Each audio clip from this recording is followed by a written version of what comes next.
Hello there. It turns out that UK business leaders prefer stability and certainty over the confusion that another EU referendum would produce.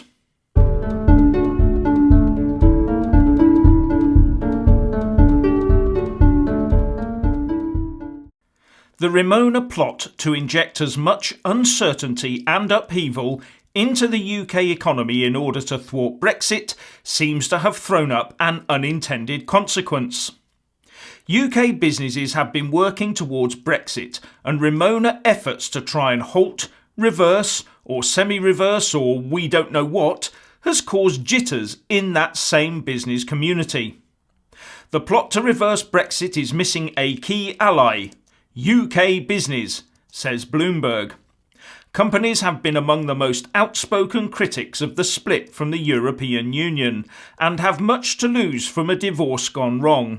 But as a group of lawmakers tries to engineer a second referendum, business leaders are recoiling.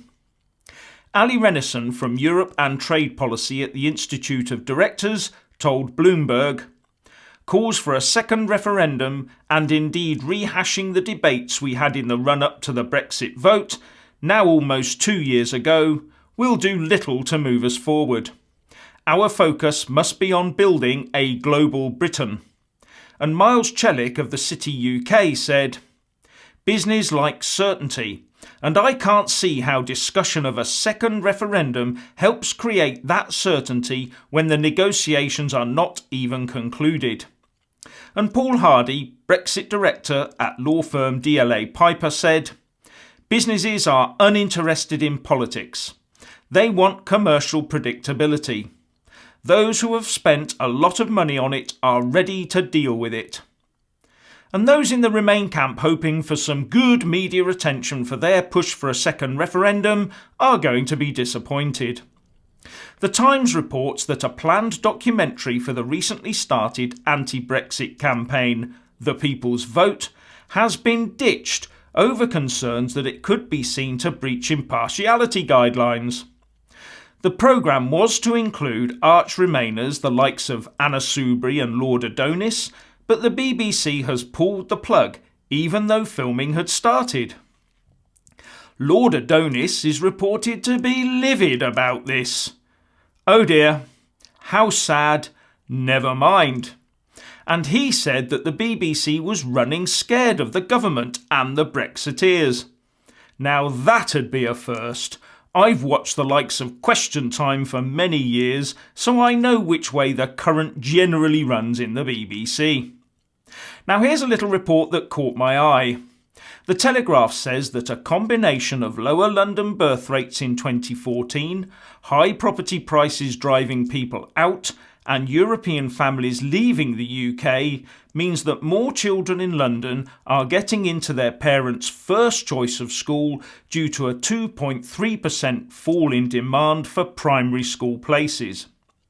The Telegraph says, following the Brexit vote, European families have been leaving the capital, which has eased the pressure on primary schools, the board's spokesman explained.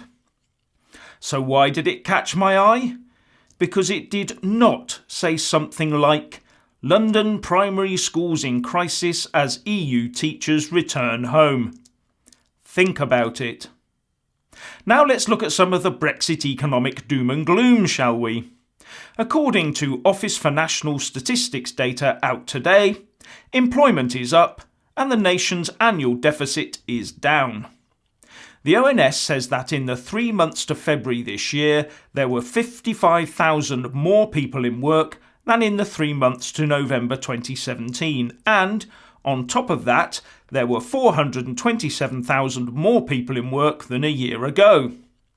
There were also 136,000 fewer people unemployed than a year ago, with the total now being 1.42 million. On top of that, average weekly earnings increased in nominal terms by 2.8%, which is greater than inflation.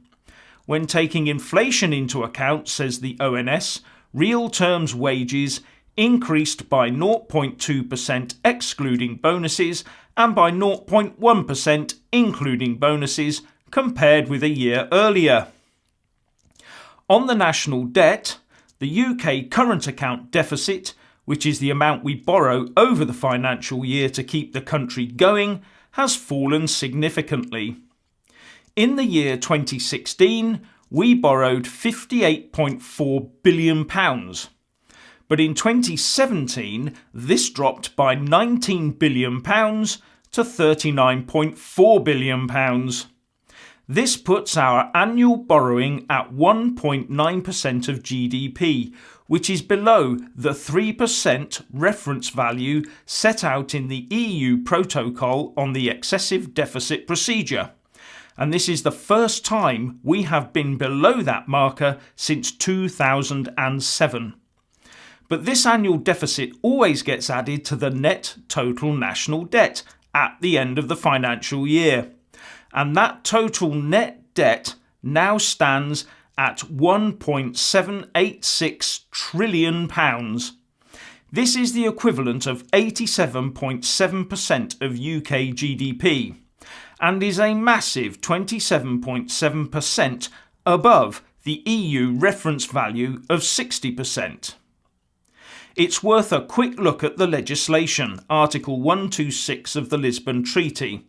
I've put a link to it in the description box below, where you can see how the EU could control a member state's debts when they exceed one of those reference values. One of them is to fine the member state concerned. But we are moving in the right direction, and reducing the annual deficit year on year and then turning it into a surplus will then start driving the national debt down. And remember, the interest payments alone on our national debt amounts to about £1 billion a week. So, please let us all know what you think about the topics of the day by leaving a comment below. But also, please don't forget to use the share tools under the video to push it out across Facebook, Twitter, and by email. Thank you for watching. Please do like and share this video. And also subscribe to my channel. And when subscribing, please do remember to press on the little bell next to the subscribe button. That way you'll get an alert every single time I put up a new video. Thank you very much for watching.